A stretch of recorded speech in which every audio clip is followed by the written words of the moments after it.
सत्ता की अगली खबर पश्चिम बंगाल से है, जहां पुलिस ने लाउड स्पीकर की आवाज नीचे करने के लिए कहा तो तनाव बढ़ गया। हंगामा हुआ, नारेबाजी हुई और मामला पत्थरबाजी तक पहुंच गया। ये मामला पश्चिम बंगाल के आसनसोल का है।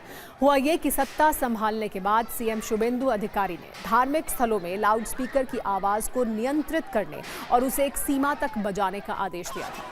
सीएम के आदेश के बाद आसनसोल में पुलिस प्रशासन ने ऐसा ही एक निर्देश जारी किया, जिससे कई जगह पर लोग नाराज हो गए। लोगों ने प्रशासन के सामने इस पर अपनी नाराजगी जाहिर की, लेकिन शाम होते होते बड़ी संख्या में लोग रेल पार इलाके की पुलिस चौकी पर पहुंच गए। भीड़ ने पुलिस चौकी को चारों तरफ से घेर लिया। कुछ देर तक नारेबाजी हुई और फिर भीड़ ने तोड़फोड़ की और पथराव किया, जिससे निपटने के लिए पुलिस को लाठीचार्ज भी करना पड़ा। भीड़ को हटाने के लिए आंसू गैस के गोले छोड़े गए। इस हमले में पुलिस और आम लोगों के वाहनों में तोड़फोड़ भी हुई। घटना में कुछ पुलिसकर्मी घायल भी हुए। तनाव के बाद पूरे इलाके में पैरामिलिट्री फोर्स तैनात की गई है। पुलिस अधिकारियों का कहना है कि फिलहाल स्थिति नियंत्रण में है। सीसीटीवी फुटेज की मदद से पत्थरबाजी करने वालों की पहचान की जा रही है। घटना में शामिल सभी लोगों के खिलाफ कानूनी कार्रवाई की जाएगी।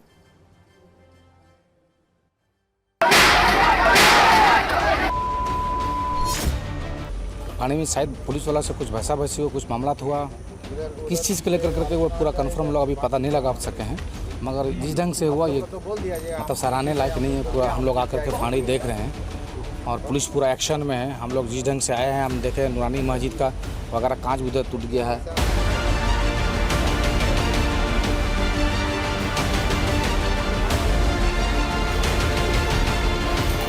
अभी सब सिचुएशन कंट्रोल में है, सब पुलिस के कंट्रोल में है, कोई इशू नहीं है सर। कोई इशू नहीं है, अभी सब कंट्रोल में है। हम आइडेंटिफाई कर रहे हैं, जो भी सीसीटीवी फुटेज में पाया जाता है सभी के खिलाफ कानूनी कार्रवाई की जाएगी। कल इवनिंग 9 बजे के आसपास कुछ क्राउड आउट में से आ गया था, कुछ इशू लेकर डिस्कस करने के लिए। हमारा पुलिस लीडर था, इस बीच में एक क्राउड का अंदर दो ग्रुप हो गया था। इन लोगों का झमेला स्टार्ट हो गया 2 ग्रुप का अंदर। तो पुलिस इन्वॉल्व हो गया, झमेला रोकने की कोशिश किया, लेकिन इस टाइम कुछ क्राउड आउटपोस्ट का तरफ पत्थर फेंका। इसमें हमारा कुछ माइनर डैमेज हुआ है।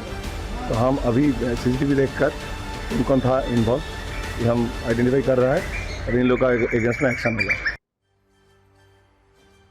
इस हिंसा के बाद बंगाल सरकार ने साफ कर दिया है कि कोई भी किसी भी धर्म का हो, उसे सरकार के नियम मानने पड़ेंगे। मंदिर हो सकता है, मस्जिद, अब कोई भी धर्म का हो सकता है, कोई भी जाति का हो सकता है, लेकिन भारत के जो नियम है, भारतीय न्याय संहिता का जो नियम है वो मानना पड़ेगा।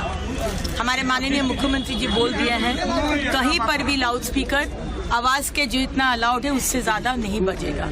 वो मंदिर हो सकता है, मस्जिद हो सकता है, गुरुद्वारा हो सकता है, चर्च हो सकता है, कोई पब्लिक फंक्शन हो सकता है, लेकिन it will be not allowed. So इसमें इसको लेकर धर्म का राजनीति मत कीजिए। जो कर रहे उसको सख्त से सख्त सजा मिलेगा। आवाज नीचे के अलावा शुभेंदु सरकार अवैध मदरसों पर भी एक्शन मोड में है। खबर है कि मुख्यमंत्री शुभेंदु अधिकारी बंगाल में गैर सरकारी और अवैध मदरसों के खिलाफ कार्रवाई की तैयारी कर रहे हैं। जल्दी इस संबंध में आधिकारिक अधिसूचना जारी की जाएगी।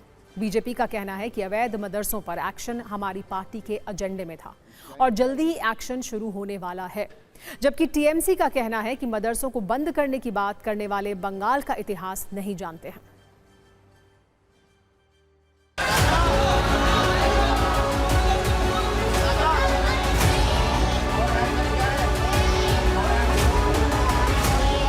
यही तो हमारा पब्लिक के पास, यही तो हमारा इलेक्शन मुद्दा था। मैं पूछना चाहता हूँ, मदरसे से आपको क्या मिलता है? आपको प्रोफेसर मिलता है, आपको डॉक्टर मिलता है, क्या मिलता है? जो अनऑथोराइज्ड है उसको तो बंद करना चाहिए। अनरजिस्टर्ड, अनऑथोराइज्ड कुछ भी बंद करना चाहिए। सिर्फ मदरसा क्यों? अब मदरसा से शुरू होगा तो सभी बंद होगा, कोई बात नहीं। जो वोट दिया उसके लिए काम होगा। स्वाभाविक है, हर आदमी अपने स्ट्रेंथ पे खेलता है, तो मैं अपने वीकनेस की तरफ क्यों ध्यान दूं?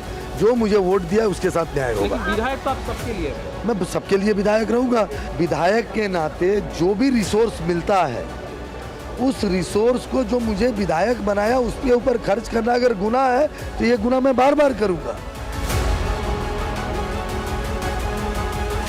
अंग्रेजी शिक्षा के लिए उस टाइम का जितना एडमिनिस्ट्रेटिव बंदा लोग थे, उन लोग को जानकारी के लिए मदरसा शुरुआत हुआ। इसका हिस्ट्री बहुत दिन से है। कोई चीज़ बंद करना और समूचा हटा देना, ये हम लोग का जो ओपन सोसाइटी है, इंक्लूसिव सोसाइटी का खिलाफ है। इससे पहले कल कोलकाता में खुली सड़क पर नमाज पढ़ने को लेकर तनाव रहा। कोलकाता के राजा बाजार में जब मुस्लिम समुदाय के लोग सड़क पर नमाज पढ़ रहे थे तो पुलिस आ गई और लोगों को सड़क से हटाने लगी। इस दौरान खूब हंगामा भी हुआ। पश्चिम बंगाल में सत्ता संभालने के बाद शुभेंदु सरकार ने सड़कों पर धार्मिक गतिविधियों पर रोक लगा दी है। सरकार ने आदेश जारी किया था कि सड़क पर धार्मिक गतिविधि नहीं हो सकती है, चाहे वो किसी भी धर्म या मजहब के क्यों ना हो। कुल मिलाकर खुले में पशु वध पर रोक की बात हो या धार्मिक स्थलों में लगे लाउडस्पीकर की आवाज को कम करने की बात, सड़क पर धार्मिक गतिविधि बंद करने की बात भी, बंगाल में तनाव और सरकार से टकराव बढ़ रहा है।